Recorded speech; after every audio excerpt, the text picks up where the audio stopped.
Marcus Chun adjusted his tie for the fifth time, staring at his reflection in the bathroom mirror of Jefferson High School. The face looking back at him bore scars that no 17-year-old should have. A thin line across his left cheek from Zerathi plasma fire. A slightly crooked nose from hand-to-hand combat with a Vorthan warrior. And eyes that had seen too much for someone who was supposed to be worried about homework and prom dates 3 months ago. He had been Sergeant Chun of the 42nd Terran Marine Division, leading desperate charges against alien forces on the burning worlds of the Kepler system. Today he was just another high school senior trying to blend in and finish his education. The transition felt more jarring than any battlefield he had ever faced. The school hallway buzzed with typical teenage energy as Marcus made his way to his first period chemistry class. Students clustered around lockers, gossiping about weekend parties and relationship drama. Their biggest concerns seemed to revolve around pop quizzes and who was dating whom. Marcus found himself unconsciously scanning for exit routes and potential cover positions, habits that were impossible to shake after 2 years of combat. "Hey, new guy," called out a voice behind him. Marcus turned to see a tall, athletic boy with perfect blonde hair approaching with a smirk. "I'm Brad Thompson, captain of the football team. You look like you could use some friends." Marcus studied Brad carefully. The boy had the confident swagger of someone who had never faced real danger, who had never watched friends die or made life-or-death decisions in split seconds. "Marcus Chun," he replied simply, not offering his hand. "Where'd you transfer from, Marcus? You've got this weird, intense vibe going on." Brad's friends gathered behind him, clearly enjoying the entertainment of sizing up the new student. "Around," Marcus answered, shouldering his backpack. He noticed how light it felt compared to the 100-pound combat packs he was used to carrying.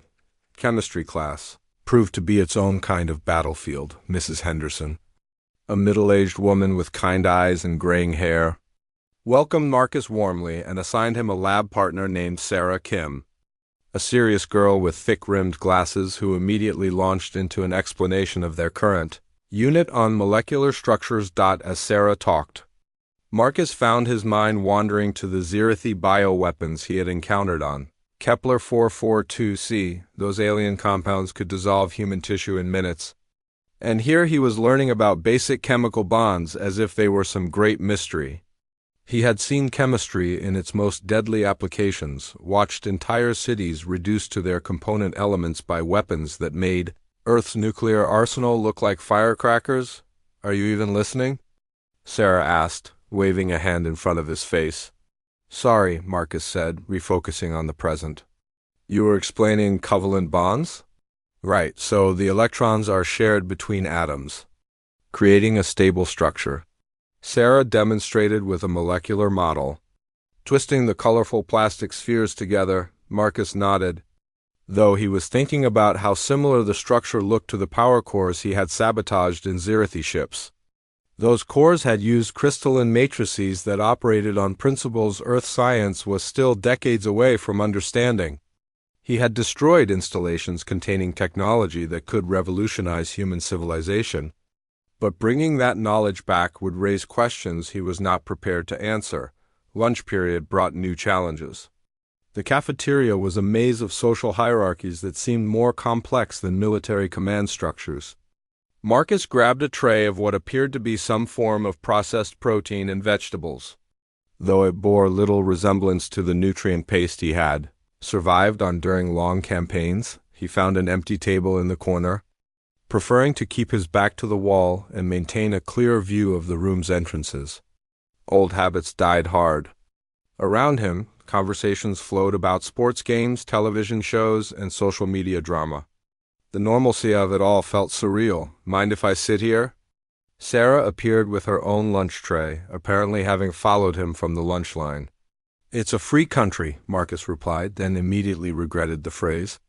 Freedom was something he had fought to preserve, something these students took for granted without understanding its cost. Sarah sat down and studied him with curious eyes. "You're not like the other guys here. There's something different about you." "Different how?" "You move like you're expecting trouble. You watch everything, and your hands." She gestured toward his calloused, scarred knuckles. Those aren't video game hands. Marcus pulled his hands back instinctively. He had forgotten how observant some civilians could be, especially the smart ones like Sarah. I've had some tough experiences, he said carefully. What kind of experiences does a 17-year-old have that leaves scars like that? Before Marcus could answer, Brad Thompson's voice boomed across the cafeteria. Hey, Chun. Heard you think you're some kind of tough guy? How about you try out for the football team? We could use someone with your ... intensity. The suggestion drew laughter from Brad's table, but there was an undertone of challenge in his voice. Marcus recognized the behavior. It was the same territorial posturing he had seen in young soldiers fresh out of basic training, desperate to prove themselves before they learned what real combat was like. I'm not interested in games, Marcus replied, his voice carrying a quiet authority that made several nearby conversations pause. Brad's expression darkened. Games? Football isn't a game. It's serious business. Maybe you need to learn some respect for what matters around here. Marcus stood slowly, and Sarah noticed how the simple motion seemed to command the room's attention. There was something in his posture, in the way he balanced his weight, that suggested coiled violence held in careful check. I know what matters, Marcus said quietly. And it's not throwing a ball around a field. The cafeteria had gone mostly quiet now, sensing the tension. Brad stepped closer, his chest puffed out in typical alpha male display behavior. You want to say that again, transfer boy? Marcus looked at Brad with the same calm assessment he had once reserved for enemy positions. This boy had no idea what real conflict looked like, what it felt like to have lives depending on your decisions. In another context, Marcus might have felt sorry for him. I said what I meant, Marcus replied calmly. Now, if you'll excuse me, I have class to get to. He walked away without another word, leaving Brad standing there looking confused and angry. Sarah quickly gathered her things and caught up with him in the hallway. That was either very brave or very stupid, she said. Slightly out of breath, Marcus paused at his locker, considering her words. Sometimes, he said quietly, there's not much difference between the two. As the afternoon wore on, Marcus found himself struggling with concepts that should have been simple. Not the academic material that was easy compared to the tactical manuals and technical specifications he had mastered during his service. The real challenge was understanding how to be a teenager again, how to care about things like test scores and social hierarchies when he had seen civilizations rise and fall among the stars. The next morning brought Marcus his first real test of blending in. History class with Mr. Peterson turned out to be a lesson in frustration as the teacher droned on about World War II tactics that Marcus knew were completely obsolete. The strategies being discussed wouldn't work against enemies who could teleport troops behind your lines, or deploy weapons that could level city blocks with surgical precision, Mr. Chun. Perhaps you'd like to share your thoughts on the effectiveness of the Normandy invasion? Mr. Peterson asked, clearly trying to catch him daydreaming. Marcus looked up from his desk, where he had been unconsciously sketching orbital bombardment patterns in his notebook margins. It was effective for its time, but the strategies wouldn't work against a technologically superior enemy with better intelligence gathering capabilities. The classroom fell silent. Mr. Peterson blinked in surprise, not expecting such a detailed response. That's an interesting perspective. What makes you think the Germans had superior intelligence? I didn't say the Germans, Marcus replied carefully. I was speaking hypothetically about any enemy with advanced technology. Sarah, who sat 2 rows over, was watching him with increasing curiosity.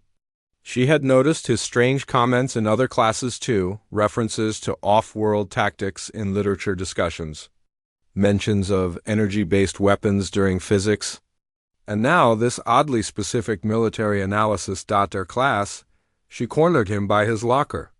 Okay, what's your story? You talk like you've actually been in combat, you move like a soldier, and, things that aren't in any textbook. Marcus closed his locker carefully, buying himself time to think. You have an active imagination, Sarah. Do I? Yesterday, in chemistry, you corrected Mrs. Henderson about molecular decay rates in extreme temperature environments. When she asked where you learned that, you clammed up. And I looked it up later. The information you gave isn't available in any public scientific journal. This was becoming a problem. Marcus had underestimated how difficult it would be to hide his knowledge and experience among intelligent observers. In the military, his expertise had been an asset. Here, it made him stand out in dangerous ways. Maybe I just read a lot, he said lamely. Right, and maybe I'm secretly an alien princess. Sarah crossed her arms. Look, I don't know what your deal is, but I'm not buying the mysterious transfer student act. Something happened to you, something big, and it wasn't any normal teenage experience. Before Marcus could respond, the fire alarm began blaring throughout the school. Students around them groaned and started the familiar routine of filing toward the exits for what was presumably another drill. But Marcus's enhanced hearing caught something the others missed. The distinctive whine of energy weapons powering up somewhere outside the building. His blood turned cold. That sound was unmistakable to anyone who had fought in the Zirathi Wars. And it meant only one thing. The aliens had found him. Everyone needs to get away from the windows, Marcus said urgently, grabbing Sarah's arm. What? It's just a fire drill. The main hallway's windows exploded inward in a shower of superheated glass and plasma. Screaming students dove for cover as tall, reptilian figures in powered armor began pouring through the breach. The Zirathi had somehow tracked him to Earth, to this school, and now innocent civilians were in the crossfire. Marcus's training kicked in immediately. Sarah, get to the basement and stay there, he ordered, his voice taking on the command authority that had once directed Marines through hellish battlefields. What are those things? She gasped, staring at the 7-foot-tall aliens advancing down the hallway with weapons that hummed with deadly energy. Zirathi hunters, Marcus replied grimly, already moving toward the advancing threat. They're here for me. He dove behind an overturned desk as plasma bolts seared the air where he had been standing. Around him, students and teachers were screaming and running in panic, with no idea how to respond to an alien invasion. Marcus knew that in the next few minutes, a lot of innocent people were going to die unless he acted. The lead. Zirathi warriors spotted him and hissed something in their clicking language. Marcus didn't need a translator to understand. They had found their target and were demanding his surrender. Fat chance of that happening, Marcus sprinted toward the science wing, drawing the aliens away from the fleeing students. He needed weapons, and Mrs. Henderson's chemistry lab would have to do. Behind him, he could hear the heavy footsteps of powered armor pursuing him. Plasma bolts scorching the walls as he dove around corners. He burst into the chemistry lab, and immediately began pulling supplies from the storage cabinets. Hydrochloric acid, potassium permanganate, aluminum powder, the ingredients for improvised explosives that could at least slow down his pursuers. His fingers worked with practiced efficiency, muscle memory from 100 desperate situations taking over. The first Zirathi warrior rounded the corner just as Marcus finished mixing his concoction. He hurled the improvised explosive device directly at the alien's chest, diving behind a lab table as the chemical reaction created a blinding flash and a small but effective explosion. The warrior's armor held, but the blast knocked it backward and bought Marcus precious seconds, but seconds weren't going to be enough. He counted at least 4 more Zirathi moving through the school, and he had no real weapons, no backup, and dozens of civilians in danger. This was exactly the kind of scenario that had given him nightmares during his recovery, being caught defenseless while innocents died around him. Sarah appeared in the doorway, ignoring his order to stay hidden. The basement's blocked. Those things are everywhere. I told you to shut up and tell me how to help, she interrupted, surprising him with her determination. Whatever these things are, they're not here for a school field trip. Marcus made a split-second decision. Can you handle seeing people get hurt? I'll have to. Then help me get these students organized. We need to get them out of here, and these aliens don't take prisoners. Another Zirathi appeared at the lab entrance, and Marcus tackled Sarah to the ground as plasma fire turned the blackboard behind them into melted slag. He rolled to his feet and grabbed a fire extinguisher, knowing it wouldn't do much against alien armor, but buying them another few seconds. "How do you know what these things are?" Sarah demanded as they crawled toward the emergency exit. "Because I've fought them before," Marcus admitted, all pretense of being a normal teenager finally abandoned. "And if we don't get everyone out of here soon, this school is going to become a graveyard." The emergency exit led to the parking lot where Marcus could see more Zirathi ships descending from the sky. This wasn't just a hunting party. It was a full assault team equipped for urban warfare. They had come prepared for a fight, which meant they expected him to resist. What they probably hadn't expected was for their target to care about protecting the civilians around him. In their culture, individual survival trumped everything else. They couldn't understand the human concept of sacrificing oneself for strangers. Marcus helped Sarah to her feet and looked back at the burning school building. Somewhere inside, his classmates and teachers were trapped with alien killers. He had two choices: run and save himself, or stay and fight impossible odds to protect people who barely knew his name. For someone who had spent 2 years learning what it truly meant to be human among the stars, it wasn't really a choice at all. "Stay close to me," he told Sarah. "And whatever happens next, remember that some fights are worth having even when you can't win." Marcus crouched behind a burned-out car in the school parking lot, his mind racing through tactical assessments. 3 Zirathi assault ships hovered above the building, their energy signatures painting the sky with an ominous purple glow. He counted at least 12 warriors inside the school, with more likely held in reserve. Against him, 1 chemistry lab's worth of improvised explosives and a teenage girl who was handling an alien invasion better than most trained soldiers would. "How many of those things are there?" Sarah whispered, pressing herself against the concrete barrier that separated the parking lot from the street. "Too many," Marcus replied, watching the patrol patterns of the Zirathi guards positioned around the building's exits. "But they're making a mistake by spreading their forces to cover all the escape routes.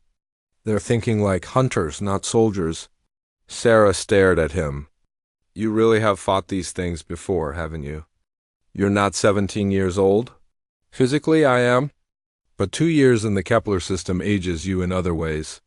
Marcus's attention was split between the conversation and calculating firing angles. Time dilation from faster-than-light travel, plus combat stress. "I've lived through about 4 years of subjective time since I left Earth." "That's impossible. Humans don't have faster-than-light travel." "Officially, no. Unofficially, we've been fighting a secret war against 3 different alien species for the past 5 years. The government keeps it classified to prevent panic." Marcus pointed toward the school's roof, where a Zirathi sniper had just taken position. "Right now, that's the least of our problems." A group of students came running around the corner of the building, pursued by 2 Zirathi warriors in full combat armor. Marcus recognized Brad Thompson among the fleeing teenagers, his earlier arrogance replaced by pure terror. As plasma bolts seared the ground around his feet, Marcus was moving before he consciously made the decision. He grabbed a chunk of concrete rubble and hurled it with inhuman accuracy, striking the lead warrior's helmet and causing its plasma rifle to fire wide. The alien stumbled, giving Marcus enough time to sprint across the open ground. The second warrior turned its weapon toward him, but Marcus had already closed the distance. 2 years of hand-to-hand combat against aliens had taught him exactly where their armor was weakest. He drove his fingers into the joint between the warrior's neck and shoulder plates, finding the nerve cluster that would paralyze its weapon arm. The Zirathi hissed in pain and rage, swinging its free arm toward Marcus's head. He ducked under the blow and swept the alien's legs, using its own weight and momentum to send it crashing into a nearby tree. The warrior's armor sparked and went dark as its power systems overloaded. "Run!" Marcus shouted to the students, who stood frozen in shock at seeing their classmate take down an armored alien warrior with his bare hands. "Get to the parking lot and keep going." Brad Thompson stared at Marcus with a mixture of awe and confusion. "How did you? What are you?" "Someone who's had practice," Marcus replied grimly, retrieving the fallen Zirathi's plasma rifle. The weapon was heavy and designed for alien anatomy, but he had used captured equipment before. Now, move, unless you want to explain to your parents why you got killed standing around asking questions. The students scattered toward the parking lot as Marcus checked the plasma rifle's charge levels. Half a power cell remained, enough for maybe 15 shots if he was conservative. Not nearly enough to fight his way through a dozen Zirathi warriors, but better than throwing rocks and chemistry experiments. Sarah appeared beside him, having ignored his earlier instructions to stay hidden. Those students are heading straight for the alien ships. They're going to get cut down? Marcus cursed under his breath. The Zirathi had positioned their vehicles to create a killing field around the school's perimeter. Any students who made it outside would be sitting ducks unless someone cleared a path for them. Can you drive? He asked Sarah. What kind of question is that? Of course I can drive. Marcus pointed toward the maintenance shed behind the school's athletic fields. There's a groundskeeper's truck over there. Think you can get it started and create a distraction? What kind of distraction? The kind where you draw their fire while I try to take out their air support. Marcus hefted the plasma rifle, checking its targeting systems. It's a terrible plan, but it's the only one we've got. Sarah looked at him for a long moment, and Marcus saw the exact instant when she made her choice. It was the same decision he had watched countless civilians make during the war, the moment when ordinary people chose to become heroes because someone had to. Give me 2 minutes to get in position, she said. Already moving toward the maintenance shed, Marcus used those 2 minutes to circle around to the school's east wing, where the Zirathi sniper was still covering the main exits. The alien was positioned perfectly to eliminate any humans who tried to escape.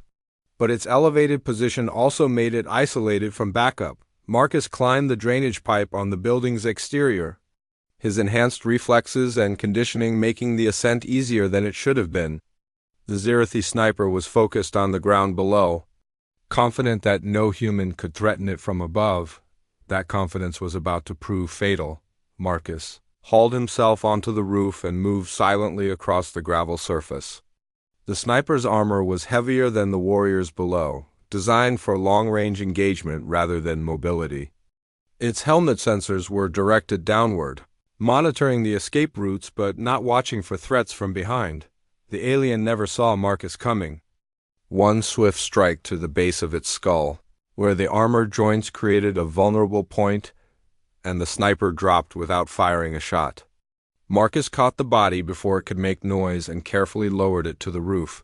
Now he had a commanding position and a long-range plasma rifle with a full charge.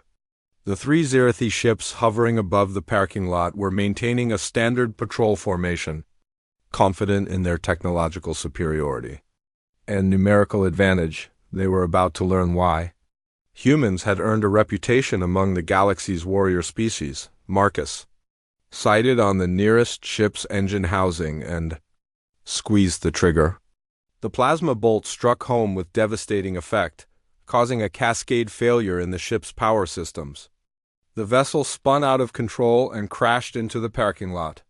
Its hull split open like a broken egg. The remaining 2 ships immediately began searching for the source of the attack, their sensors sweeping across the school grounds. Marcus had already moved to a new position, using his knowledge of Zirathi targeting systems to stay one step ahead of their search patterns. He heard the sound of an engine roaring to life from the maintenance shed, and smiled grimly. Sarah had managed to get the truck started, and from the sound of screeching tires, she was making good on her promise to create a distraction. The groundskeeper's truck burst from behind the athletic fields at full speed, heading straight for the main group of Zirathi warriors. The aliens turned their weapons toward this new threat, momentarily forgetting about the sniper who had just destroyed one of their ships. Marcus took advantage of their distraction to line up his next shot. The second ship was banking toward Sarah's position, its pilot preparing to eliminate the truck with overwhelming firepower. Marcus tracked its movement carefully, waiting for the perfect moment. When its maneuvering thrusters would be aligned with his position, the plasma bolt struck the ship's fuel lines, turning the entire vessel into a fireball that lit up the morning sky. Burning debris rained down onto the parking lot as the third ship's pilot suddenly realized that the humans weren't as helpless as they had appeared. Below, Sarah's truck had reached the main exit, and Marcus could see students pouring out of the building under cover of the chaos. His plan was working, but he knew the Zirathi would adapt quickly. They always did. The remaining ship was already changing its tactics, rising to a higher altitude where it would be harder to hit while maintaining fire support for the warriors on the ground. Marcus tracked it with his rifle, but the angle was becoming impossible. That's when he noticed the fuel tanks beside the school's heating system. One well-placed shot could turn the entire area into an inferno. But it would also trap any students still inside the building. Sometimes, Marcus thought grimly, being human meant making choices that no alien warrior could understand. Marcus made his choice in the span of a heartbeat. Instead of targeting the fuel tanks, he turned his plasma rifle toward the remaining Zirathi ship and began laying down suppressing fire, forcing it to maintain altitude while Sarah's truck created an evacuation corridor for the fleeing students. Every shot from his position revealed his location to the enemy, but it also bought precious seconds for innocent lives. The Zirathi ship pilot was skilled, weaving between Marcus's plasma bolts while returning fire that turned sections of the roof into molten slag. Marcus rolled behind an air conditioning unit as superheated metal fragments peppered the area where he had been crouching. The alien was trying to pin him down while the ground forces regrouped and eliminated the truck. Through the chaos, Marcus heard something that made his blood freeze, the distinctive whistle of Zirathi drop pods incoming from orbit. The aliens weren't just hunting him anymore. They were committing serious resources to this operation. That meant reinforcements were about to make the situation impossible for everyone involved. "Marcus!" Sarah's voice crackled through the school's emergency PA system, which she had apparently figured out how to operate from the maintenance office. "Whatever you're doing up there, you need to see this. There are more ships coming down." Marcus risked a glance skyward and confirmed his worst fears. 3 more Zirathi vessels were descending through the atmosphere, their hulls glowing with re-entry fire. This wasn't a simple extraction mission anymore. It was becoming a full-scale military operation on Earth soil. The implications were staggering. If the Zirathi were willing to expose themselves this openly, it meant they believed whatever Marcus knew or represented was worth risking an interplanetary incident. The secret war was about to become very public, and every civilian in the area was now a potential casualty in a conflict they didn't even know existed. Marcus sprinted across the roof toward the school's bell tower, the highest point available. He needed to establish communications with the orbital defense network, assuming it was still operational and someone was monitoring emergency frequencies. The plasma rifle's power cell was down to 3 shots, but the weapon also had a built-in communications array for coordinating with Zirathi command structures. If he could reverse engineer the alien communication protocols, he might be able to call for help from the very human forces whose existence was supposedly classified. It was a desperate plan, but desperate situations called for creative solutions. The first drop pod impacted in the football field with enough force to crater the turf and send shockwaves through the surrounding buildings. Marcus watched through the tower's windows as 6 more Zirathi warriors emerged from the pod, these ones equipped with heavy assault armor and weapons designed for urban warfare. They moved with the precision of elite troops, not the hunters who had initially infiltrated the school. A second drop pod landed in the parking lot, disgorging a squad of Zirathi combat engineers who immediately began setting up some kind of electronic warfare equipment. Marcus recognized the configuration. From his time fighting on the outer colonies, they were establishing a communication jamming field to prevent human military forces from responding to the situation. The third drop pod came down on the school's roof, close enough that Marcus felt the impact through the building's structure. These aliens weren't hunting anymore. They were occupying territory and preparing for an extended engagement. Whatever they wanted from him, they were willing to fight a small war to get it. Marcus activated the plasma rifle's communication array and began scanning frequencies, searching for any sign of human military presence in orbit. The Zirathi jamming field was sophisticated, but he had learned a few tricks during his service about maintaining communications under electronic warfare conditions. A burst of static resolved into a familiar voice. Phoenix Base to any station. We have multiple hostile contacts descending on civilian population center, requesting immediate backup and authorization for orbital bombardment. Over. Marcus grabbed the rifle's communication unit and transmitted on the same frequency. Phoenix Base, this is Sergeant Chun, 42nd Marine Division. I am on site with civilian casualties and requesting immediate extraction. The Zirathi have committed significant resources to this operation. Over. The response came back immediately, filled with surprise and relief. Chun, we thought you were dead. Your transport was listed as destroyed during the retreat from Kepler 442c. What's your status? Alive and currently defending a high school full of teenagers against approximately 20 Zirathi warriors with air support. I need immediate assistance before this becomes a massacre. There was a long pause before Phoenix Base responded. Chun, we're tracking the alien ships, but we can't authorize military action on Earth soil without going through about 50 layers of bureaucracy. You're in a classified contact zone. Then classify me as expendable and glass this whole area, Marcus replied grimly. These aliens didn't come here for a peaceful first contact. They're after something specific and they're willing to kill civilians to get it. Negative, Sergeant. We have political considerations that override tactical necessities. You need to contain the situation until proper authorities can respond. Marcus stared at the communication unit in disbelief.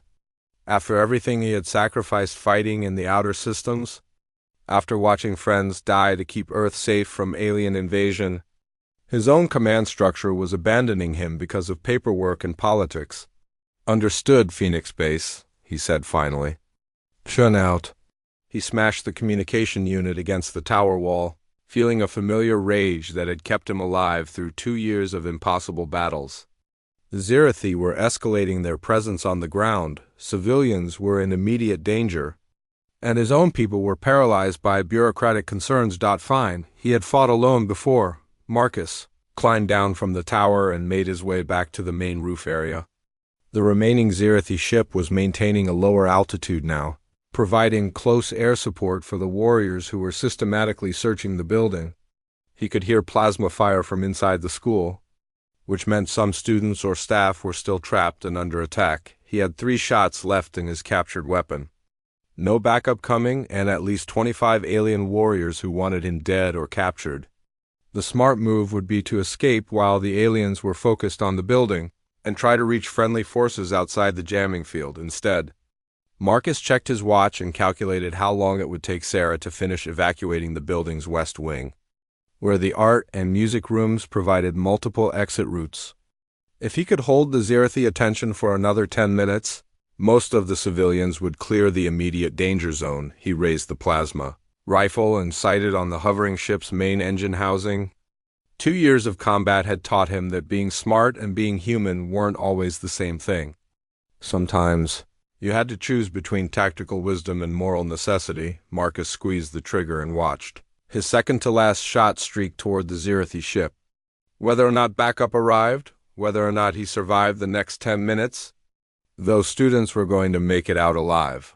That was what being human meant, even when the rest of humanity seemed to have forgotten. The plasma bolt struck true, sending the Zirathi ship spiraling toward the ground in a shower of sparks and alien curses. Marcus rolled behind an air conditioning unit as the vessel crashed into the gymnasium, its fuel cells detonating in a fireball that shook the entire building. That eliminated their air support, but now he was completely out of ammunition and facing nearly 24 hostile aliens on foot. The explosion seemed to be a signal for the Zirathi ground forces to change tactics. Instead of methodically searching the building, they began converging on the roof access points, clearly having tracked his position during the firefight. Marcus heard the heavy footsteps of powered armor climbing the stairwells from multiple directions. He was trapped on the roof with nowhere to retreat, but at least the alien focus was entirely on him now. Through the chaos and smoke, He could see Sarah's truck disappearing down the street with another load of evacuated students. The diversion was working, even if it meant signing his own death warrant. The first Zirathi warrior burst through the roof access door, plasma rifle already tracking toward Marcus's position. But instead of the teenage boy it expected to find cowering behind makeshift cover, the alien found someone who had spent 2 years learning every weakness in Zirathi combat doctrine. Marcus came up from behind the air conditioning unit with a fire axe he had grabbed from the emergency equipment box, swinging it in a perfectly calculated arc that caught the warrior's weapon arm between armor joints. Sparks flew as the axe blade severed power cables, and the alien's plasma rifle went dead in its hands before the Zirathi could draw a backup weapon. Marcus reversed his grip and drove the axe handle into the alien's throat, finding the vulnerable spot where the helmet connected to the chest armor.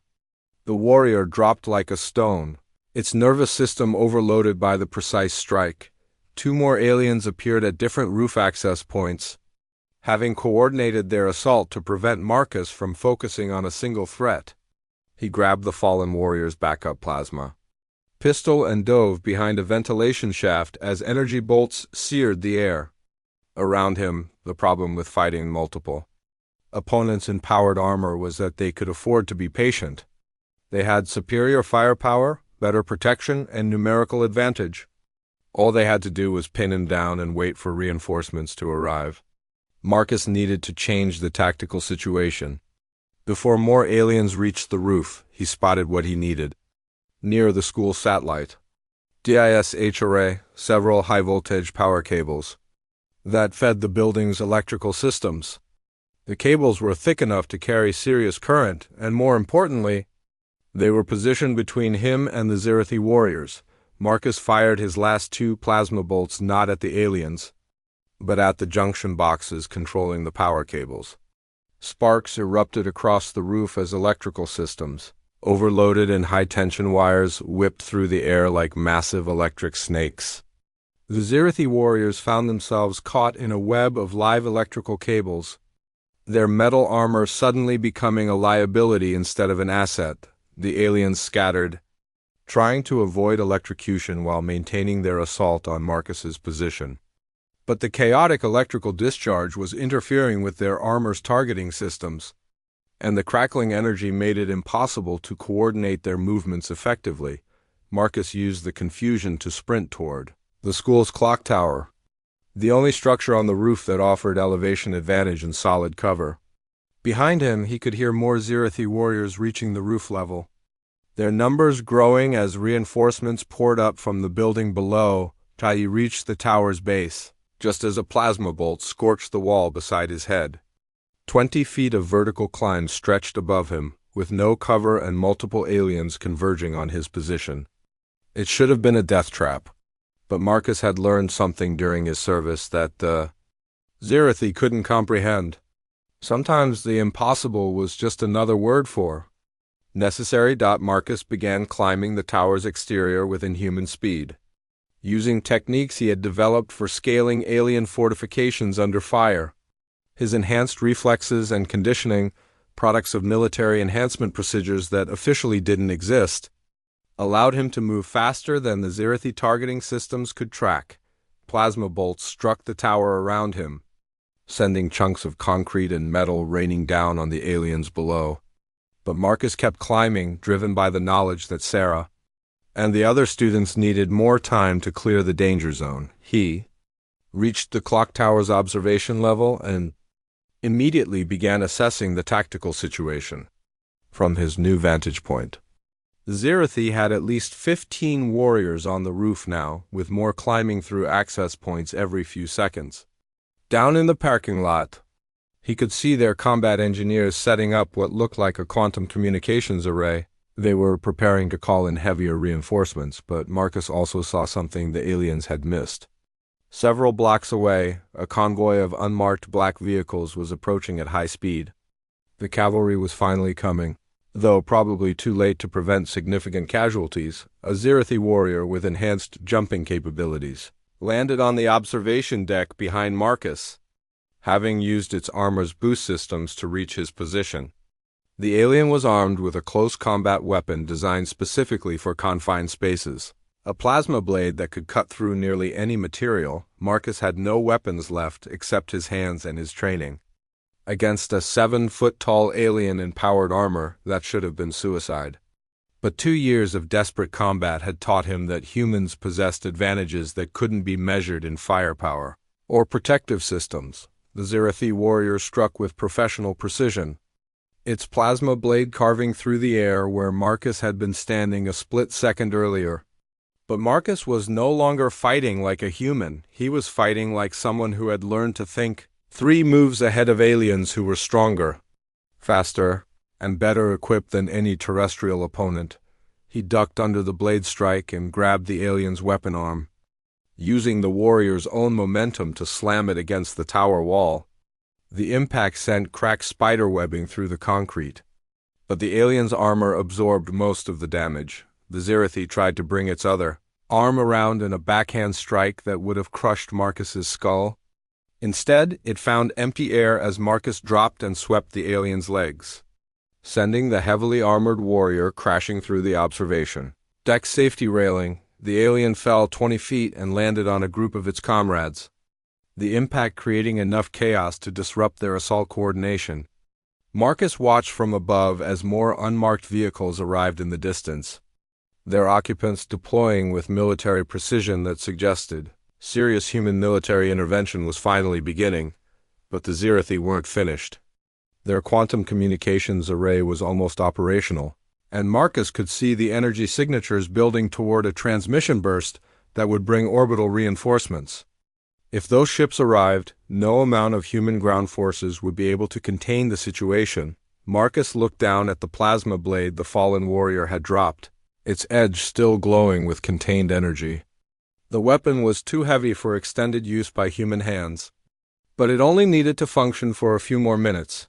Sometimes, Marcus reflected as he prepared for his final assault.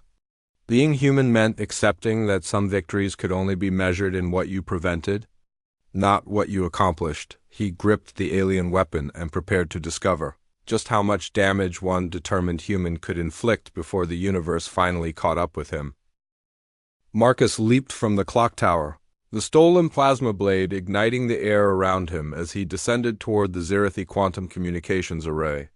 The 20-foot drop should have shattered his legs, but his military enhancements absorbed the impact as he rolled into a combat stance among the startled alien engineers. The Zirathi had made a critical error in positioning their equipment. They had assumed no human could reach their fortified position on the roof, leaving their most vital systems defended by only 3 lightly armored technicians. Marcus carved through the first engineer before it could draw a weapon, the plasma blade severing the alien's torso with surgical precision. The second engineer managed to activate a personal shield, but Marcus had fought shielded opponents before. He feinted high and struck low, the plasma blade finding the gap between shield projector and armor plating. The alien collapsed, its technological advantages useless against someone who understood their weaknesses intimately.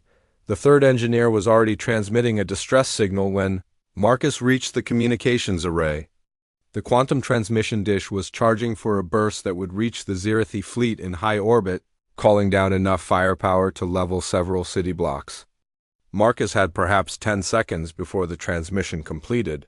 He drove the plasma blade into the array's central processing unit, watching sparks and exotic energy cascade across the rooftop as alien technology died in a shower of quantum fire. The transmission cut off mid-burst, leaving any orbital reinforcements blind to the situation below, but Marcus's success came at a cost. The explosion of the communications array had alerted every Zirathi warrior on the roof to his exact position. He turned to find himself surrounded by 8 aliens in full combat armor, their weapons trained on his position with lethal intent. "Surrender, human," the lead warrior hissed in accented English. "You have caused enough damage to our mission. Submit to capture and your fellow mammals will be spared further harm." Marcus hefted the plasma blade, its energy cell flickering as the weapon neared exhaustion. 8 against 1, with no cover and no escape routes. The tactical situation was hopeless by any reasonable assessment.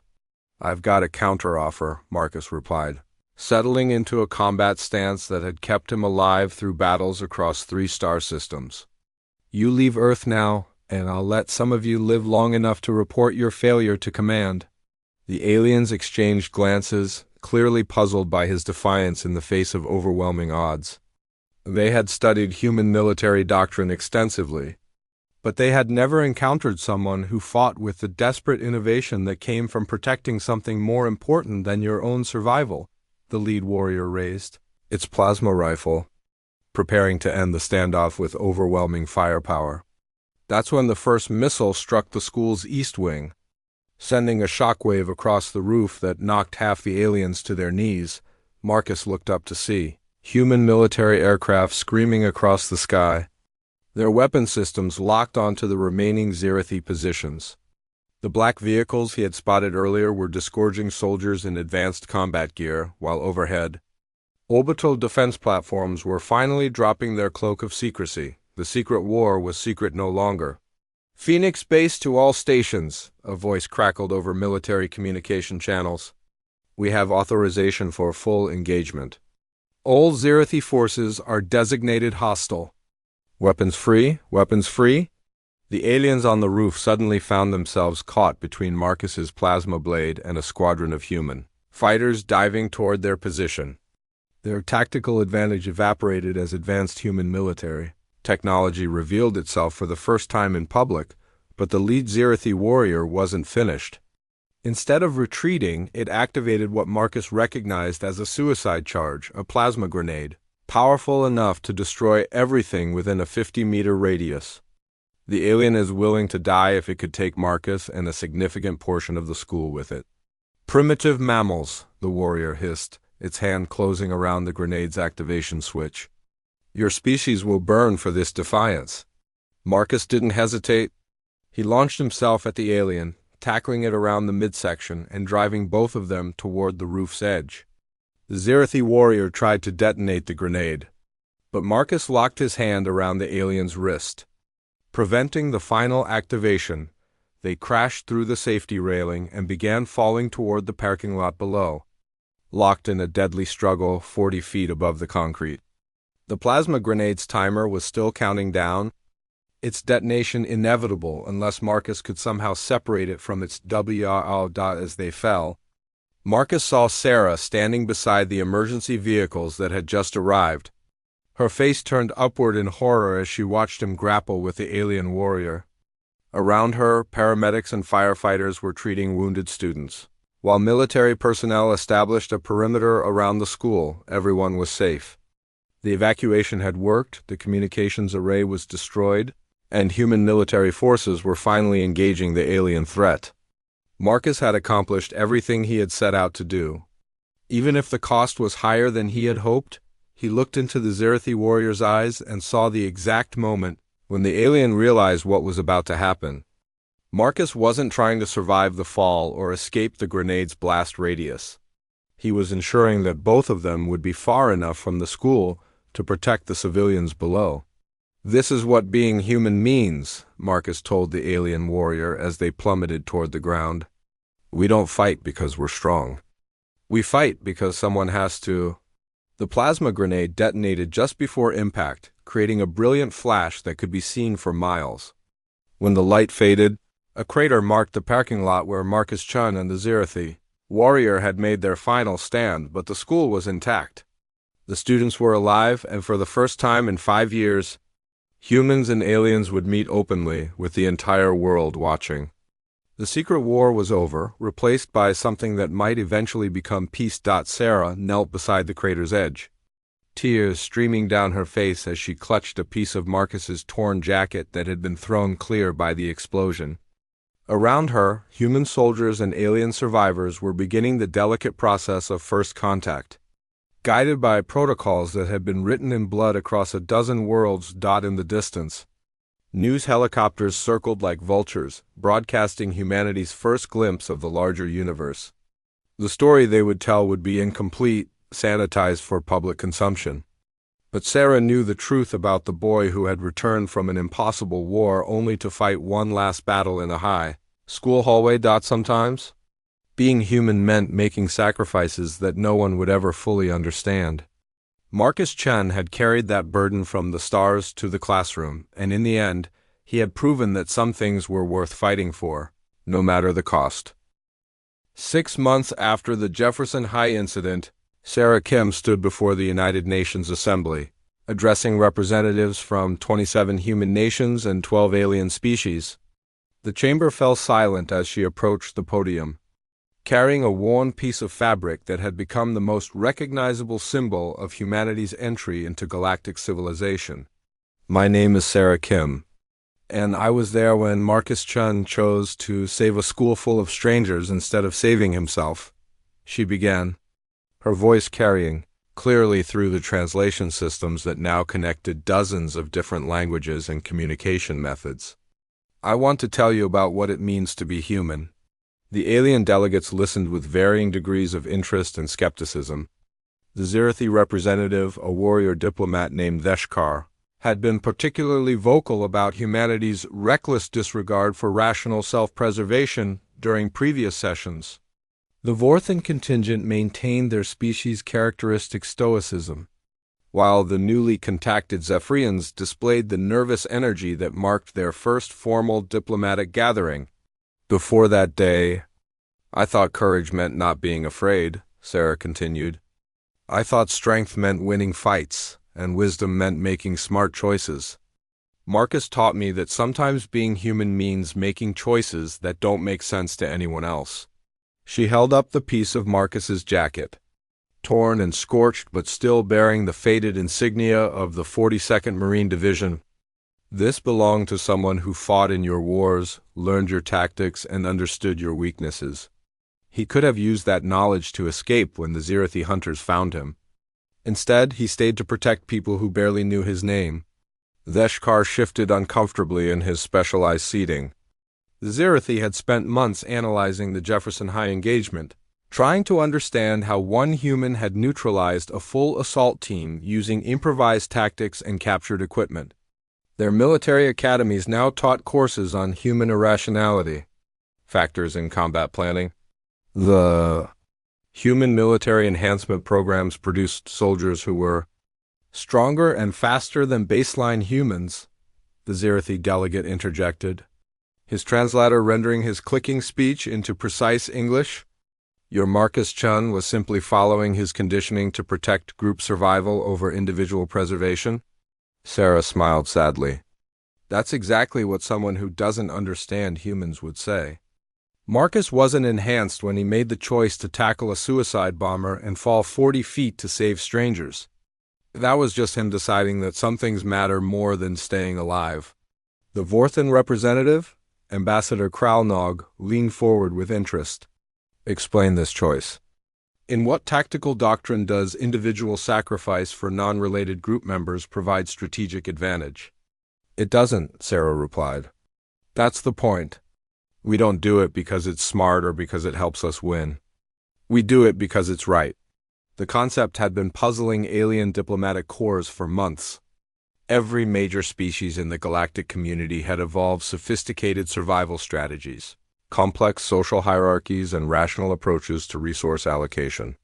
Humans were the first species to regularly exhibit behavior that contradicted their own survival interests in favor of abstract moral principles.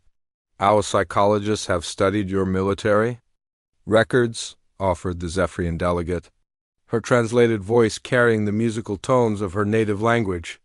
"Human soldiers frequently engage in tactically irrational behavior, charging superior positions, remaining with wounded comrades instead of retreating, expending resources to protect civilians who provide no strategic value. These actions should result in evolutionary disadvantage." Sarah walked closer to the alien delegates, still holding Marcus's jacket fragment. "You're thinking about it backwards. Those actions don't survive despite being disadvantageous. They survive because they're what makes us human. Every species in this room evolved to be smart, strong, or adaptable. We evolved to be stubborn."